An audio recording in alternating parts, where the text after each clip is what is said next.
पता नहीं अचानक क्या हुआ गुलगुली को कि यार सरकार मैंने कहा था ना, पंडित ने ये बोला था कि ये जब घर पे आएगी तो कोई वो नहीं होगा। अरे यार ये जब से आई है तब से कुछ ना कुछ तो होते ही जा रहा है। पता नहीं, मुझे समझ नहीं है। ओके, रंगीला, हमने देखा घर में काफी टेंशन टेंशन का माहौल है, हर कोई कुछ ना कुछ सोच में डूबा हुआ है, तो क्या हो रहा है यहाँ पे? एक एसटीएस कमांडर हम पर हमला करने वाला है, तो इसलिए हम लोग सतर्क रहने की कोशिश कर रहे हैं, सावधानी बरत रहे हैं। अच्छा, लेकिन देखा जाए ना, ज्यादा टेंशन आई गेस आप ही को हो रही है पूरे घर में, क्योंकि आप ही कुछ ना कुछ जद्दोजहद करने में लगे हैं, कह सकते हैं। हाँ, क्योंकि अ, पूरी जिम्मेदारी मेरी है सिक्योरिटी की। मैं गुलाम हूँ, तो मैं नहीं चाहता कि मेरे किसी ढील की वजह से कुछ ऐसा हो जाए कि किसी की मौत हो जाए, या वो एसटीएस ऑफिसर, एसटीएस कमांडर घर पे घुस जाए। और वो ऐसा पता चला है कि he is very good at what he does, और बहुत ही ख़तरनाक किस्म का एसटीएस कमांडर है। तो मैं सबको सिर्फ बता रहा हूँ कि मेरी मंत्री जी से बात हुई है, उनको इंटेलिजेंस से पता चला है कि वो आने वाला है, तो इसलिए सबको पहले ही बता रहा हूँ कि आप लोग थोड़ा सा सावधान रहो। बड़े मालिक जो है वो शायद शिवानी या किसी और के ऊपर ऊपर ये इल्जाम डाल रहे हैं। बड़े मालिक सरकार वो इसका ब्लेम रश्मि पर डाल रहे हैं, क्योंकि रश्मि को हमने जब पहली बार उठाया था तो वो एक एसटीएस कमांडर की वाइफ थी, फियोंसे थी, वाइफ थी, फियांसे। फियोंसे थी ना, शादी होने वाली थी। होने वाली थी राघव की। हाँ। और राघव को मार दिया, तो उसके जगह उसकी मौत का बदला लेने एक नया आया है। तो सरकार कह रही है कि सब इसी की वजह से हुआ है, ये इसे ही ढूंढते ढूंढते सब आ रहे हैं, अभी तो इसको मेरे सामने से हटा दे।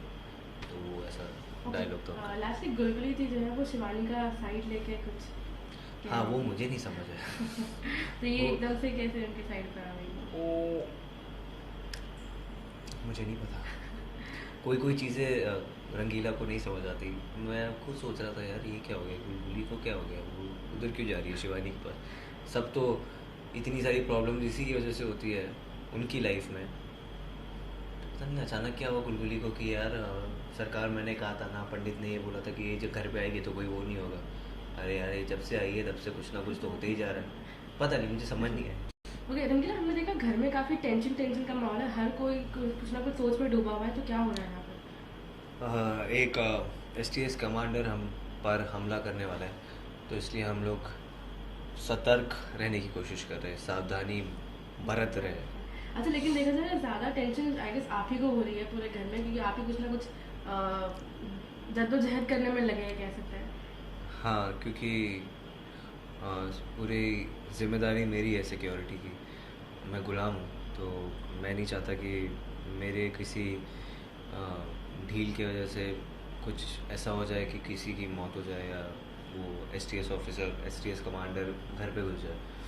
और वो ऐसा पता चला है कि he is very good at what he does, और बहुत ही ख़तरनाक किस्म का एसटीएस कमांडर है। तो मैं सबको सिर्फ बता रहा हूँ कि मेरी मंत्री जी से बात हुई है, उनको इंटेलिजेंस से पता चला है कि वो आने वाला है, तो इसलिए सबको पहले ही बता रहा हूँ कि आप लोग थोड़ा सा सावधान रहो। बड़े मालिक जो है वो शायद शिवानी या किसी और के ऊपर ऊपर ये इल्जाम डाल रहे हैं। बड़े मालिक सरकार वो इसका ब्लेम रश्मि पर डाल रहे हैं, क्योंकि रश्मि को हमने जब पहली बार उठाया था तो वो एक एसटीएस कमांडर की वाइफ थी, फियोंसे थी, वाइफ थी, फियांसे। फियोंसे थी ना, शादी होने वाली थी। होने वाली थी, राघव की। हाँ।